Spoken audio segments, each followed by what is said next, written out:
చేసినటువంటి కాంగ్రెస్ పార్టీ అలాగే ఇండియా కూటమి సభ్యులందరికీ నమస్కారం. పట్టభద్రుల ఎమ్మెల్సీ ఉప ఎన్నిక, ఈ ఉప ఎన్నికను క్రియేట్ చేసినటువంటి బీఆర్ఎస్ పార్టీ ఓవైపు ఈ ఏడాదికి 2 కోట్ల ఉద్యోగాలు ఇస్తామని చెప్పినటువంటి భారతీయ జనతా పార్టీ మరోవైపు ఇక్కడ అభ్యర్థులు నిలబెట్టింది.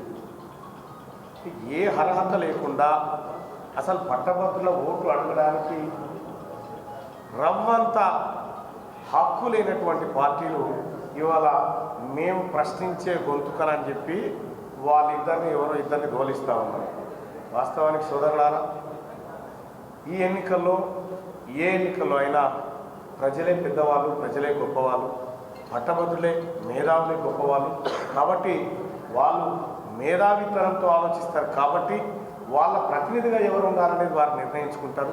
సో అందులో భాగంగానే ఇవాళ ఎక్కడికి పోయినా ప్రజలందరిది ఒకే ఒక్క మాట, మళ్ళా పోయినసారి అన్యాయం జరిగిపోయింది, మళ్ళా పోయినసారి పొరపాటు జరిగిపోయింది, ఈసారి అది రిపీట్ కానివ్వమనేటువంటి మాట చెప్తా ఉన్నారు.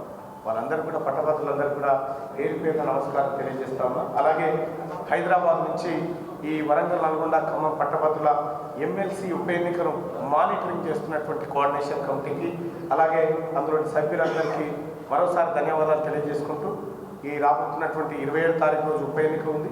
ఈ ఉప ఎన్నికలో పెద్ద ఎత్తున ఓటర్లు పాల్గొనాలని మీ అందరికీ రిక్వెస్ట్ చేస్తాము. అలాగే కాంగ్రెస్ పార్టీ శ్రేణులు కూడా నిరంతరం కష్టపడుతూ వాళ్ళు ఖమ్మం జిల్లాలో కూడా పూర్తి స్థాయిలో గ్రౌండ్ లెవెల్లోకి దిగిపోయి ఓటర్లను చైతన్యపరిచే కార్యక్రమం చేస్తున్నటువంటి ఖమ్మం జిల్లా కాంగ్రెస్ పార్టీ అధ్యక్షులకు అలాగే వారి నాయకత్వానికి అందరికీ కూడా పేరున ధన్యవాదాలు తెలియజేసుకుంటూ సెలవు.